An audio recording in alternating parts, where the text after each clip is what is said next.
Сәлеметсіңдер ме, білім алушылар? Қазақ тілі 7-ші сынып. Бүгінгі өтетін тақырыбымыз ғаламдық экология мәселелері. Мұғалім Мұхаммадиева Меруерт Багдәулетовна. Сабақтың мақсаты. Құрметті оқушылар, сұрақтарға жауап береміз.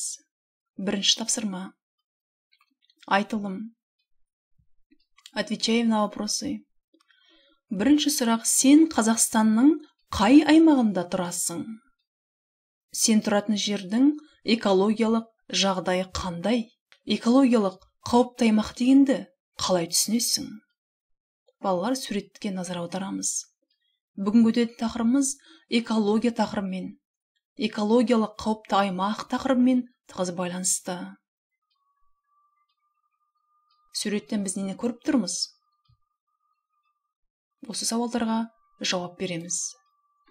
Тыңдалым, оқылым тапсырмасы. Тыңда, мәтінді оқы.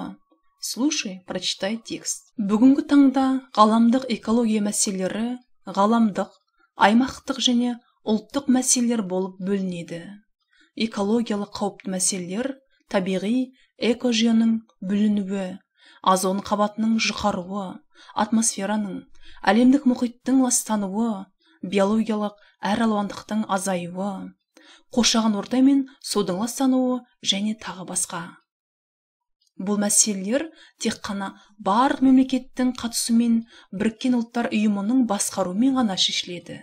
Қазір кезде экологиялық мәселелерге ауаның ластануы, жердің тозуы, мұнай қалдықтарының, мұхит, теңіз суларының ластау жатады. Теңіз, мұхит суларының ластануынан ондағы тіршілік көзі жойылады. Мәселен, балықтар мен итбалықтардың қырылуы. Осы мәселелердің алдын алу үшін мұнай өндіру құралдарына арнайы сүзгілер орнатылады. Ауаны тазарту қондырғылары орнатылады. Экологиялық мәселе біздің елімізде де орын алған.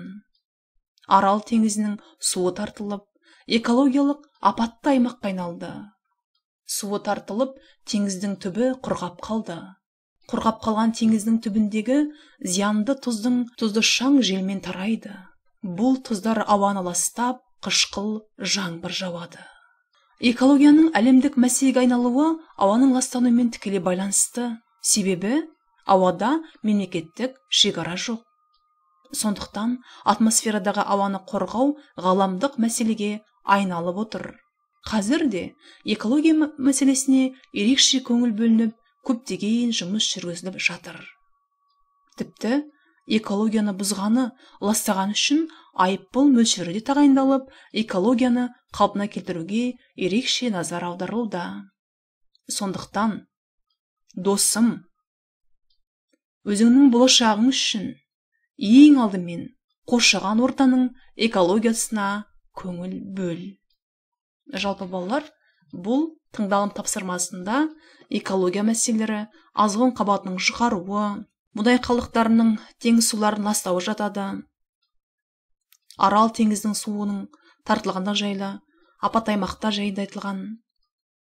Яғни экологиялық ғаламдық мәселелер тақырыбы қозғалады. Сондықтан Қазақстанның табиғатын қорғау, сақтау, жауапкершілікпен қарау әр қайсымыздың міндетіміз болып табылады.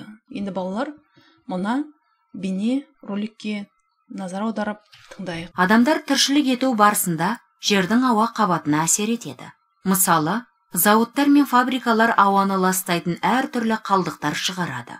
Көліктер де ауаны ластауда. Ауаның ластану себептері орманды кесу, радиация, пайдаланған газдар, улы газдар, түрлі қалдықтар және басқа да зиянды заттардың ауаға таралуы. Мұның алдын алу үшін адамдар әрдайым ауаны зиянды заттардан тазартудың жолын іздестіреді. Біздің мемлекетімізде де ауаны қорғау шаралары жүргізілуде. Қазақстан Республикасының Конституциясында ауаны қорғау туралы заң бар. Еліміздің әрбір азаматы елімізді қорғау керек екенін есте сақтауы керек. Деніміз сау болып, бақытты өмір сүру үшін бізге ең алдымен таза ауа қажет. Ауаны ластамаңыз. Сонымен оқушылар, бұл бейне роликтен біз ауаны ластамаудың аса қажеттілігін түсіндік. Табиғатты қорғау, ауаны ластамау әрқайсымыздың асыл борышымыз деп санайық. Енді балалар, мәтінді оқыдық, мәтінді тыңдадық, мәтінді оқыдық, бейне роликті тыңдадық, ғаламдық экология мәселелерін түсіндік, мәтіннің тақырыбын айқындадық. Енді жазылым тапсырмасы. Мәтіндегі қою қаріппен берілген сөздер мен сөз тіркестерін пайдаланып сөйлем құрам. Мәтінге оралайық. Мәтіндегі қою әріптермен берілген сөздерді, сөз тіркестерін табамыз. Олар озон қабатының жұқаруы, мұнай қалдықтарының жойылады, алдын алу үшін тартылып, апатты аймаққа. Яғни осы сөздер мен сөз тіркестерін пайдаланып сөйлем құрастырамыз. Используя слова, словосочетания, мы составляем предложение.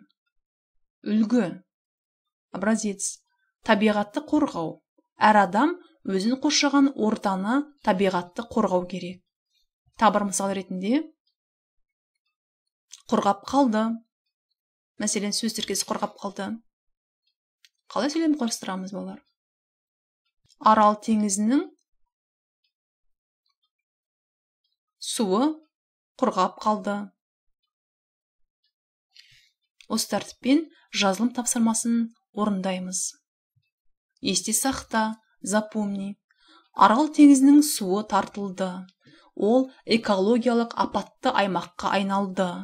Суы тартылып, теңіздің түбі құрғап қалды. Құрғап қалған теңіздің түбіндегі зиянды, тұзды шаң желмен тарайды. Суретке қараймыз. Посмотрите на картинку. Бұл Арал теңізі. Ондағы теңіздің түбіндегі зиянды, тұзды шаң желмен тарайды.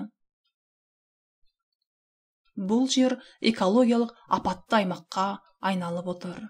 Сабағымыз аяқталды. Сау болыңдар, балалар.